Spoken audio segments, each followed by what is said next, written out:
Hello, viewers, and welcome to IIT India's Walk the Tech Talk series, Season 2, in association with India Automated. This is our third episode, and as usual, we are going to see Mr. Pranjal Sharma, the author of India Automated and the host for this series, in conversation with our special guest today. The whole idea of bringing to you Walk the Tech Talk series is to give you an insight into the world of future technologies. So in case you have missed out on any of our previous episodes, then please do check them out on the IIT India's YouTube channel.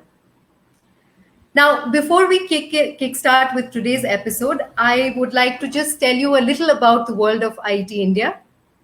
We are one of the largest professional society for engineers, and we are soon turning 150 years, this year in fact.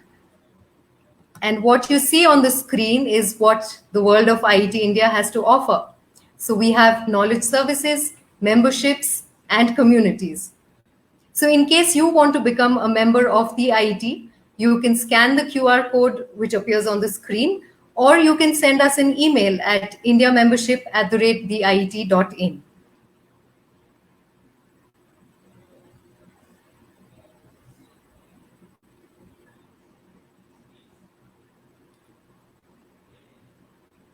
All right, now without further ado, let me just call upon Pranjal. Hi, Pranjal. Hello, Jenny. Good to be Pleasure to have you again. Thanks so much. And again, we are off to another episode of Walk the Tech Talk. Yes, the theme is very exciting. So let me start by introducing the theme and then introducing our speaker as well. Perfect. While you do that, I'm just going to take myself away so that I can bring in our guest for the day. Over to you. Sure, absolutely.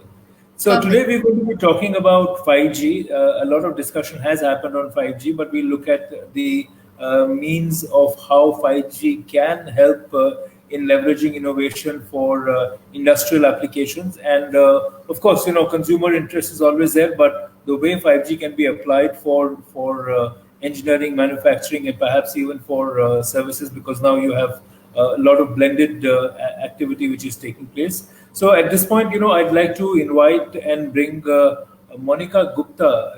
Monica has been, she's the Vice President of Capgemini and leads the 5G initiatives for the global 5G engineering lead. And she's based out of India, and she does it for Capgemini globally. Thanks, Monica, for joining us today. Thank you so much. Hi, Pranjal. Hello, everyone.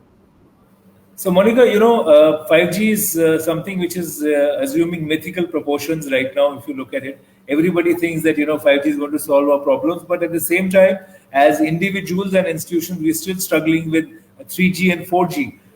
So there is now, while excitement about it, there is also a bit of skepticism that is this promised 5G really important for us? Do we really need it, or should we just stabilize what we have? Perhaps invest in what we have, make it better, and then go to the next level. So I'd like to begin by asking you, why do you think 5G is important for India? What exactly is it going to do that we are not getting so far? So basically, 5G is the next generation of the mobile technology. And as you said, we've had 2G, 3G, 4G. So we have basically learned and are improving with 5G. And one key thing about 5G is that the original 5G actually started about 8 years ago.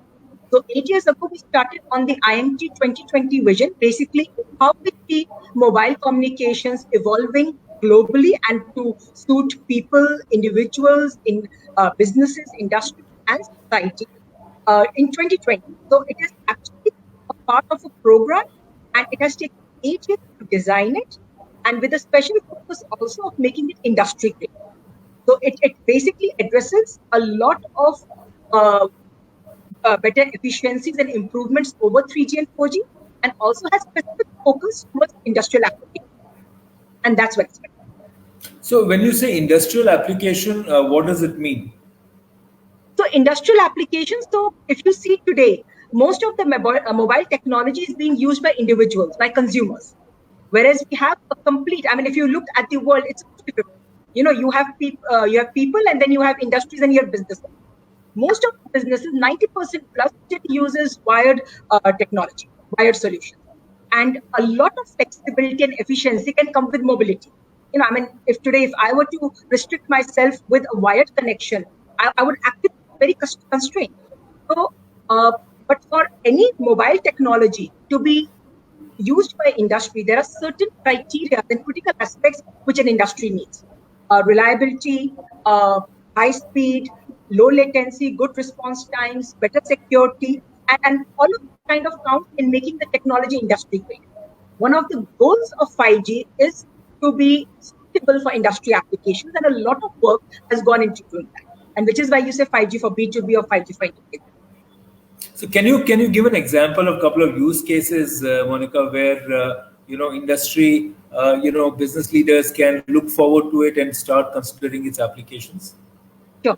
So if you even look at the way 5G has been designed, there are big categories in which 5G has been conceptualized and its performance indices defined. And it's called as MMTC, Enhanced Mobile Broadband, and URLLC. And just to kind of explain what that is.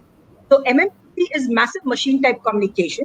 So basically, one of the areas where we see 5G being used is for connecting massive millions and millions of sensors and measuring monitor equipments to each other. So basically, a massive deployment of IoT. So that's one use case category. The other one is the enhanced mobile broadband category. Basically, this needs better response times, better experience. This is typically for all the robotics, AI, immersive AR, VR kind of experiences, live streaming, holograms, those kind of use cases. And the third, which is the URLs, is the ultra reliable low latency category. This is totally for mission critical purposes. For example, for cobots, for remote and robotic surgeries, where you need very low response time and an extremely high latency, where it is basically life impacting and world impacting. So all that's the in the industry actually can be segmented in one of them, and this is basic principles on which 5G has. No, I think the fact that it can be instant and high speed data, which can allow you to do things, as you said, latency is absolutely critical in situations like this. And remote robotic surgery could bring some of the best medical facilities to people who don't have it is very exciting. But the concept of a hologram and having your boss beam into your home while you're working from home is not something I want to look forward to. A lot of people will wonder, whether that will happen and what the impact will be. But the question is, are we ready for it in terms of the investment required by the telecom players? We see that there is a lot of financial distress to many of them. At the same time, if you look at it, there is also regulation which needs to come up to speed to what is really required. What is your view on that? This is specific to India, right? Correct. Yes.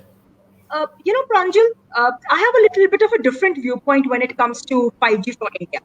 5G is going to come in India in two ways. And in fact, in that regard, I would actually like to make a statement: 5G is already in India. And you're going to be surprised, where is it and how is it?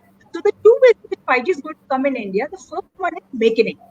And this is all the global R&D centers and the global delivery centers which we have in India.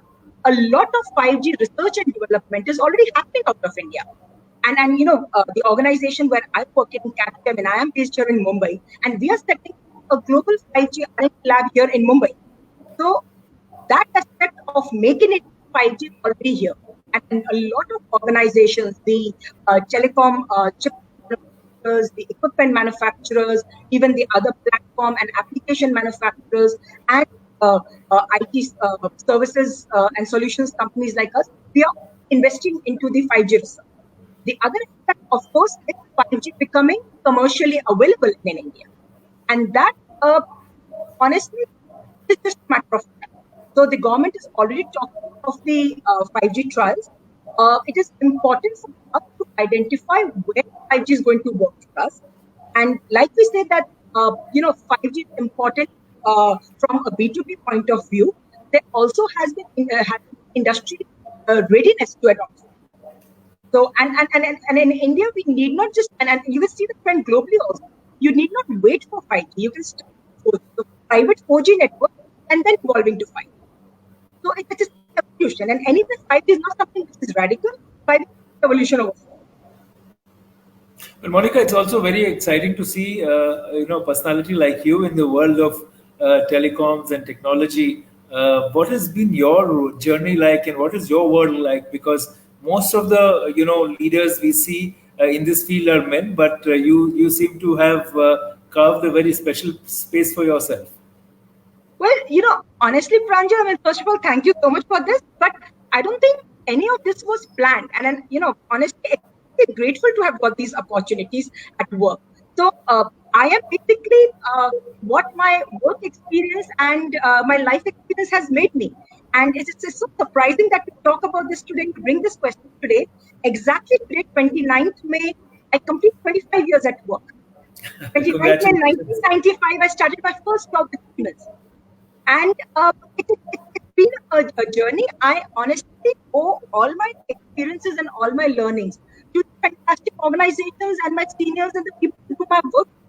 And, I've been very fortunate to get opportunities to work with top organizations,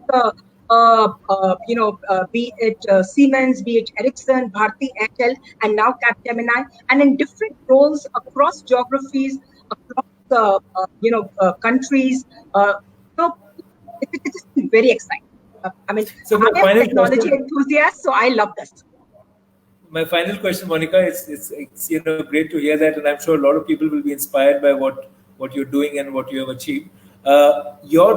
Your personal work in this field. A quick answer to that. What is your vision for 5G in India? Where would you like to see it? So it is for me personally, my vision would be to make the promise and the opportunity of 5G from an expectancy and from a potential to reality. There is a promise and a potential which this technology brings, and it is all our work that we are going to turn it into. And this requires absolutely a complete ecosystem.